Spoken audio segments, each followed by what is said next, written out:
The ritual was agony incarnate. Salt water burned like acid, as it met exposed flesh where scales had been. Each ripped scale left a wound that screamed, and she had torn away hundreds. The ancient magic required blood, her blood, mixed with moonlight and desperation. Her tail, once an iridescent green that had made her the jewel of the deep courts, now shredded into ribbons of dying tissue. Behind her, torches blazed on the ship. His ship. Captain Marcus's voice carried across the waves, commanding his men to lower the boats.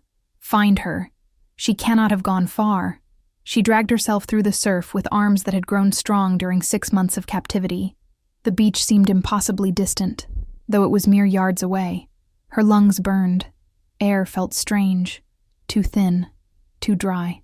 The transformation wasn't complete. It wouldn't be until she reached land fully, until the ocean released its final claim on her.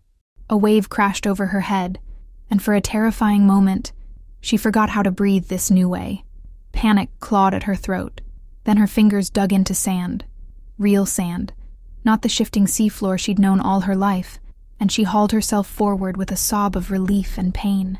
The shoreline was dark, lined with ancient trees that whispered secrets in the wind. She'd chosen this beach specifically, guided by old stories her grandmother had told. A place where the barrier between worlds grew thin, a place of power. She collapsed on the sand, her newly formed legs useless and trembling. Blood mixed with seawater, creating dark pools around her naked body. The world spun. She'd given everything to escape. Her tail, her home, her identity as a princess of the coral throne, all to be free of him. The Alpha King Killian Blackwood had been waiting on this beach for 3 hours, and his patience was wearing thin. The lunar oracle's prophecy had been specific. When the moon bleeds silver into the sea, your fate arrives on the tide. Meet it alone, or doom your kingdom to eternal winter. Cryptic nonsense, like all prophecies, but one he couldn't ignore. The oracle had never been wrong. So here he stood, Alpha King of the Northern Territories, the most powerful shifter in 5 kingdoms, waiting on a beach like a love-struck fool for something he couldn't name. The scent hit him first. Blood. Salt. And underneath, something else. Something that made his wolf surge forward with recognition so violent it nearly brought him to his knees. His animal side, usually controlled with iron discipline, howled inside his mind with a single word. Mate. He moved before conscious thought, his enhanced speed carrying him across the sand in seconds. The figure sprawled at the waterline was female, pale as moonlight, dark hair spread like seaweed across the shore, naked, bleeding, and utterly still. Killian dropped to his knees beside her, his hands hovering over her body, unsure where to touch without causing more damage. Her legs, they were wrong somehow. The skin too new, too raw, marked with strange patterns like scales had recently been embedded there. "Hey," he said roughly, brushing hair from her face. "Can you hear me?" Her eyes fluttered open. They were the color of the deep ocean, green-blue and endless, and filled with terror. She tried to scramble away from him, but her legs wouldn't cooperate. A sound escaped her throat. Not quite a scream, more like the cry of something wild and cornered. "I'm not going to hurt you," Killian said, keeping his voice low and calm despite the chaos in his chest. The mate bond was singing through him, every instinct demanding he protect, claim, cherish this broken creature before him. "You're safe." "No," she gasped, her voice hoarse and accented with something he couldn't place. "Not safe. He's coming. They're all coming." As if summoning them with her words, shouts echoed from the water. Rowboats cut through the waves, torches turning the surf orange. At least a dozen men, armed and organized. Killian's eyes flashed gold, his wolf rising. "Who are they?" "Please," she whispered, her hand clutching his wrist with surprising strength. "Don't let him take me back. I'd rather die." The desperation in her voice, the absolute certainty, it decided him. Killian Blackwood hadn't become Alpha King by second-guessing his instincts, and every instinct screamed that this woman was his, meant to be his, and he would burn the world before letting anyone harm her. He shed his coat and wrapped it around her shaking body, then lifted her into his arms as easily as if she weighed nothing. She tensed, then seemed to realize he was helping, not capturing. Her head fell against his chest. "Hold on," he murmured. He ran. The forest welcomed him like an old friend, shadows deepening at his command. This was his territory, his kingdom, and the land itself bent to his will. Behind them, the men reached the shore, their captain's voice rising in fury. "Find her! Search every inch of this cursed beach!" But Killian was already gone, moving with supernatural speed through paths only he knew. The woman in his arms had lost consciousness, her breathing shallow but steady. Up close, he could see the extent of her injuries, the strange wounds covering her legs, the exhaustion carved into her features, the mark of prolonged suffering. What had been done to her? Who was she running from? And why did the oracle's prophecy suddenly make terrible, perfect sense? As dawn broke over the mountains and his castle came into view, Killian made a decision. This woman, his mate, though she didn't know it yet, would be protected within his walls. He would uncover her secrets, heal her wounds, and deal with whoever dared pursue her. The Alpha King's fated mate had arrived on the tide, just as prophesied, and heaven help anyone who tried to take her away. She woke in silk sheets, softer than anything she'd ever touched beneath the waves. For a disorienting moment, she forgot the escape, the transformation, the agony. Then she tried to move her legs and remembered everything. The pain had dulled to a persistent ache. She looked down at her new limbs, wrapped in clean bandages, and felt a complicated mixture of grief and relief. Her tail was gone. She was free. She was also completely untethered from everything she'd ever known. "You're awake." The voice made her turn sharply. The man from the beach sat in a chair by the window, watching her with eyes that seemed to see too much.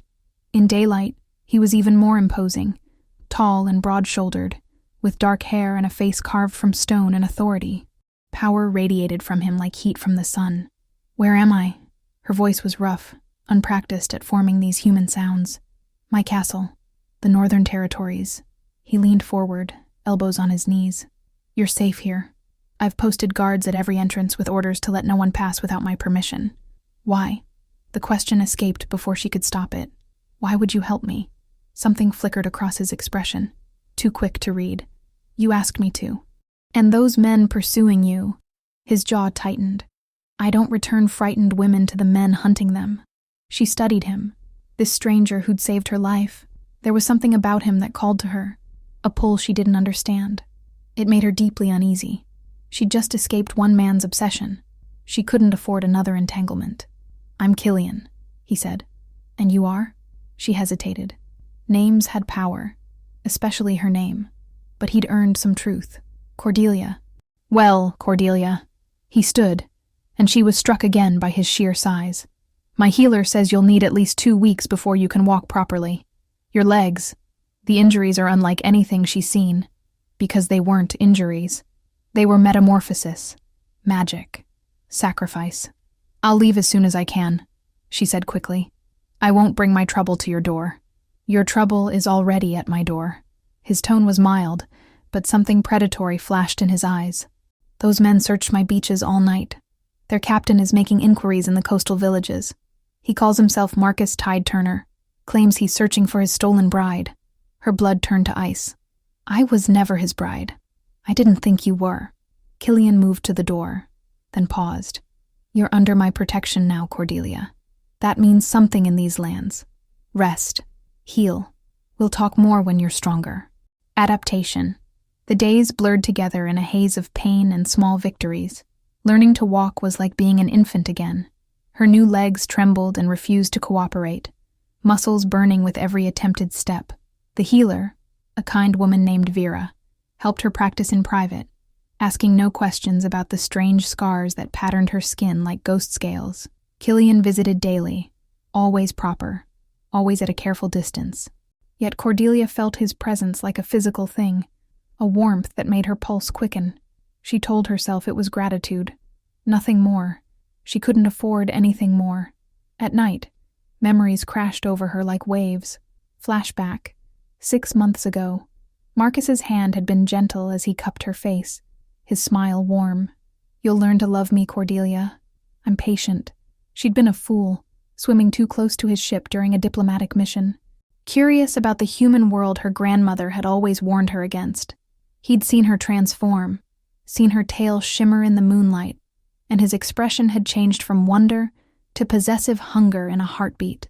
The net had been enchanted, iron woven with dark magic that burned mere flesh. By the time her guards realized she was missing, Marcus had already sailed beyond the kingdom's reach. "You're mine now," he'd whispered that first night, chaining her in a tank barely large enough to turn around in. "A treasure more valuable than all the gold in the 7 seas. My beautiful, magical bride." He'd called it love, dressed it up in poetry and promises. But love didn't lock its object in a cage. Love didn't break fins for attempting escape, or starve its beloved for refusing kisses. He'd been planning their wedding when she'd finally found the ancient text hidden in his captain's quarters, a spell for transformation, written in her grandmother's hand, stolen, no doubt, from one of the temples he'd raided. The price was steep: her tale, her ocean magic, her very identity as mere folk, but it was a price she'd pay 1,000 times over for freedom. Present. Complications. 3 weeks into her recovery, Cordelia could walk unaided. She ventured out of her rooms, exploring the castle with growing confidence. The northern territories were beautiful in ways different from her ocean home, all towering pines and granite mountains instead of coral gardens and bioluminescent forests. She was in the library, marveling at the sheer number of books, when raised voices drew her attention. "Insane to keep her here," a woman's voice, sharp with anger. "The coastal villages report increased storm activity. Unnatural tides. The ocean itself seems angry, Killian." "That's not her fault," Killian's voice, steady but strained. Cordelia pressed closer to the door, her heart pounding. "Isn't it?" Another voice, male this time. "That Captain Marcus, he's been asking questions, offering rewards. He claims she's a witch who's cursed his crew. Some of our people are starting to believe him. Then our people are fools. Our people are scared," the woman snapped. "And you're not thinking clearly. This obsession with a stranger." "She's not a stranger." The words came out hard, final. "She's my mate." Silence fell like a thunderclap. Cordelia's hand flew to her mouth, stifling a gasp. Mate. The word resonated through her bones, explaining everything. The pull she felt toward him, the way her heart raced in his presence, the sense that she'd known him forever despite having just met. No, this couldn't be happening. She'd just escaped one man's obsession. She couldn't be bound to another, even by fate itself. "Your mate?" The woman's voice had gone soft, almost pitying. "Killian, are you certain?" "The moment I touched her." A pause. "I haven't told her yet. She's been through enough. You'll have to tell her eventually. And when you do, she'll have to make a choice. Accept the bond or reject it, given what she's running from." The woman trailed off meaningfully. "I know." Killian sounded exhausted. "I know." Cordelia backed away from the door, her new legs suddenly unsteady. She'd sacrificed everything to be free, to belong to no one but herself, and fate had delivered her straight into the arms of an alpha king who claimed she was destined to be his. Outside, thunder rumbled. The first drops of an unnatural rain began to fall. Marcus was coming, and she'd brought a war with her. The coastal village burned. Cordelia stood on the castle ramparts, watching smoke rise against the dawn sky, and felt her heart shatter. This was her fault. Marcus had always been vindictive, but she'd underestimated his obsession. She'd thought putting land between them would be enough. She'd been wrong. Killian appeared beside her, his jaw tight with fury. 17 homes destroyed. No deaths, thank the moon. But it was a warning. It was a message, Cordelia corrected, her voice hollow. "For me." He turned to her, and she saw the question in his eyes, the one he'd been holding back for weeks. "Tell me who he is. Tell me everything." So she did. The words spilled out like a dam breaking.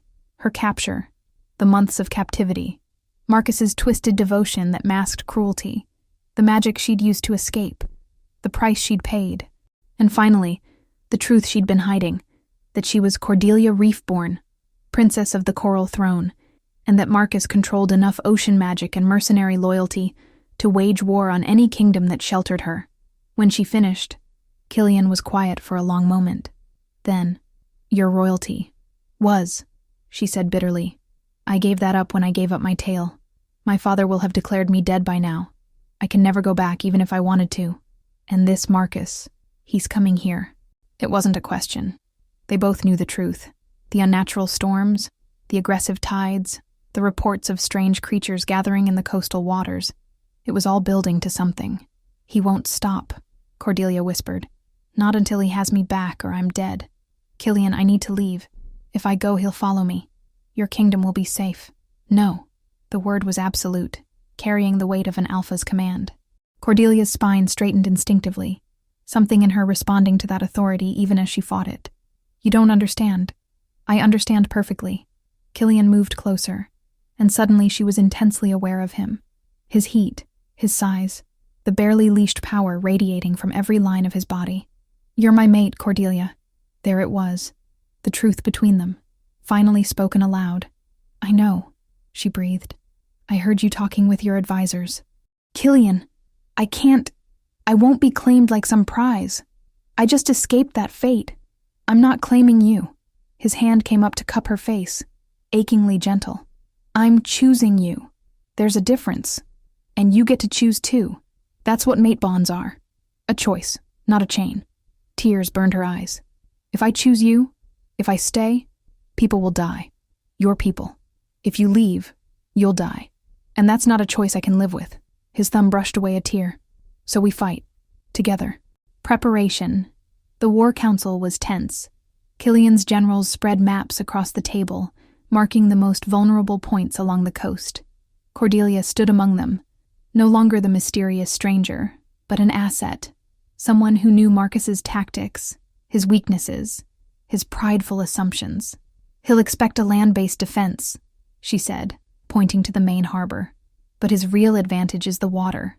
He's made pacts with deep-sea creatures, krakens, sea serpents, things that should never ally with surface dwellers. He'll attack at high tide during the new moon, 3 days from now.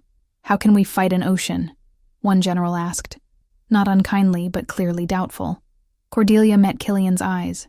"We make a stand where sea meets shore. Your wolves on land and—" She hesitated. "I still know the old songs. The ones that called to whales and dolphins before Marcus twisted them to darker purposes. I can't command the ocean anymore, but I might be able to ask for help. That's not enough." Killian's beta, a scarred man named Rowan, shook his head. "We need a way to take out their leader. Cut off the head, and the body falls. Marcus will stay on his ship," Cordelia said. "He's a coward at heart. He'll send his forces ahead while he watches from a safe distance. Then we bring him to shore." Killian's smile was predatory. "We give him what he wants." Everyone turned to stare at him. "Bait," Cordelia realized, understanding flooding through her. "You want to use me as bait. I want to give him a chance to face me directly." Killian's eyes flashed gold. "An alpha's challenge. His obsession with you against my claim as your mate. Single combat, witnessed by both our forces. Winner takes all. He'll never accept," Cordelia said. "He's not a warrior. He will if we wound his pride enough. If we make it clear that his entire army knows he's hiding behind magic and monsters instead of fighting for what he claims is his great love." Killian leaned over the map. "We make him prove himself, or be revealed as the coward you know him to be." It was risky, insane even, but it might work. "I'll issue the challenge," Cordelia said quietly. "It has to come from me. I'll call him out publicly, question his courage. Marcus's ego is his greatest weakness. He won't be able to resist." Killian's hand found hers under the table, squeezing gently. Through the touch, she felt the mate bond pulse. Not a chain, but a connection, a promise of partnership, not possession. 3 days, she said. "We end this in 3 days." The beach. The new moon rose over a battlefield. On one side, Killian's pack, 200 wolves in human form, eyes glowing gold in the darkness, ready to shift at their alpha's command. Behind them, villagers who'd chosen to stand and fight for their king and his mysterious mate. On the other, the ocean churned with unnatural fury. Marcus's ship dominated the horizon, flanked by smaller vessels, and in the waters between, shapes moved, tentacles breaking the surface, serpentine forms cutting through waves, an army born from nightmares and dark bargains. Cordelia stood at the waterline, wearing armor Killian had commissioned for her, leather and steel that wouldn't impede movement, designed for someone who'd once moved through water like thought itself. Her legs were steady now, strong. She'd adapted, survived. She would continue to do so. Marcus's voice boomed across the water, magically amplified. "Cordelia, my beloved, end this madness. Come back to me, and I'll spare this kingdom." She'd spent hours preparing her response, crafting words that would cut deeper than any blade.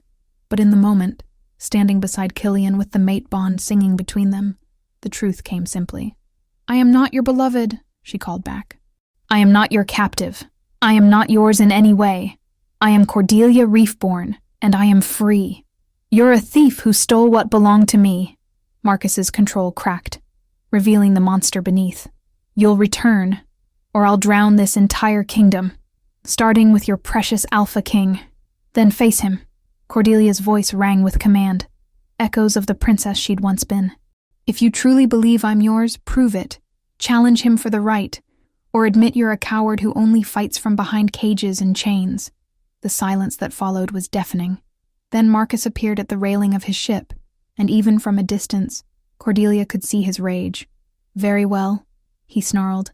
"Single combat. When I win, the girl returns with me, and your kingdom bows to the ocean's might."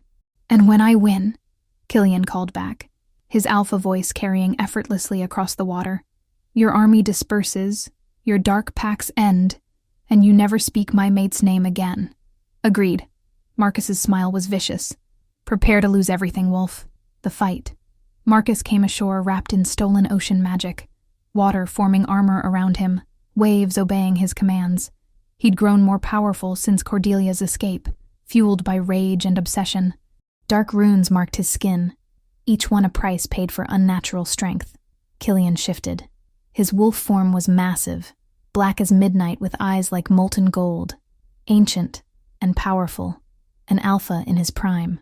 The two forces circled each other on the sand where Cordelia had first collapsed, where fate had brought her to this moment. Marcus struck first, sending a whip of water sharp as steel toward Killian's throat. The wolf dodged with impossible speed, closing the distance. Claws met magic, fang met blade. They fought like forces of nature, savage, primal, beautiful in its brutality. Cordelia watched, her heart in her throat, resisting every instinct to interfere. This was Killian's fight, his choice to make, his strength to prove. But Marcus was desperate, and desperate men cheat. From the water, a tentacle shot forward, one of his Kraken allies, violating the terms of single combat. It wrapped around Killian's hind leg, dragging him toward the surf where Marcus's power was strongest. Cordelia moved without thinking. She ran into the waves, her legs, her hard-won, painfully earned legs, carrying her forward. And she sang, the old songs, the ones her grandmother had taught her, the ones that predated Marcus's corruption, a call for help, for justice, for balance. The ocean answered, not with monsters or violence, but with something older, something that remembered when merfolk were guardians, not conquerors. Dolphins surged through the waves, disrupting the Kraken's hold. Currents shifted, pulling Marcus off balance. The water itself seemed to reject his stolen authority. "No!" Marcus screamed, his concentration breaking. "You can't. You gave up your right to the ocean's voice." "I gave up my tail," Cordelia called back, still singing between words. "Not my heritage. Not my connection to what the ocean truly is, wild, free, and bound to no one's will." In that moment of distraction, Killian struck. His jaws closed around Marcus's throat. Not killing, but dominating. An alpha's victory. Marcus dropped to his knees in the surf, his stolen magic dissipating like morning mist.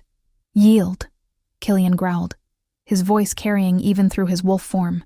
Marcus looked past him to Cordelia, standing in the waves that had once been her home, and something in his expression finally cracked. Not love. It had never been love, but the obsession broke, revealing nothing but emptiness underneath. "I yield," he whispered. Resolution. The ocean army dispersed as dawn broke, the dark pacts broken with Marcus's defeat. The Kraken sank back into the deep. The serpents swam for distant waters. Nature reasserted itself, and the tides returned to their normal rhythms. Killian, back in human form and dressed in clothes his beta had waiting, stood with Cordelia as they watched Marcus's ship sail away. The former captain was broken, stripped of his stolen magic, and banned from these waters on pain of death. He'd become what he'd always been, A small man with delusions of grandeur, now without even those. You chose to stay, Killian said quietly, even when the ocean called to you. Even when you could have reclaimed some of what you lost. I chose freedom, Cordelia corrected, lacing her fingers through his. Real freedom. The kind that comes from deciding your own fate, not having it decided for you. Not by a captor, not by sacrifice, and not even by destiny. And us? He turned to face her fully, vulnerable in a way only she got to see. The mate bond? I choose that too. She smiled, and it was real, unforced. The first truly free smile she'd worn since her capture. Not because fate decreed it, but because you showed me what partnership looks like, what respect looks like, what actual love, not obsession, could be.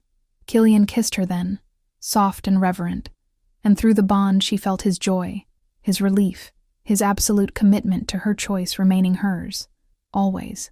Behind them, the pack began to howl, not in aggression, but in celebration. Their alpha had found his mate. Their future queen had chosen them as much as they'd chosen her. And Cordelia, standing on two strong legs on the shore of her new home, finally understood what her grandmother had meant in those old stories. True freedom isn't about the form you wear or the world you inhabit. It's about the choices you make and the courage to stand by them. She had sacrificed her tail to escape a tyrant, but she'd gained a kingdom, a mate, and most importantly, herself. The ocean would always be part of her. But the land, these people, this wolf king who looked at her like she hung the moon, this was her choice, and she chose to stay.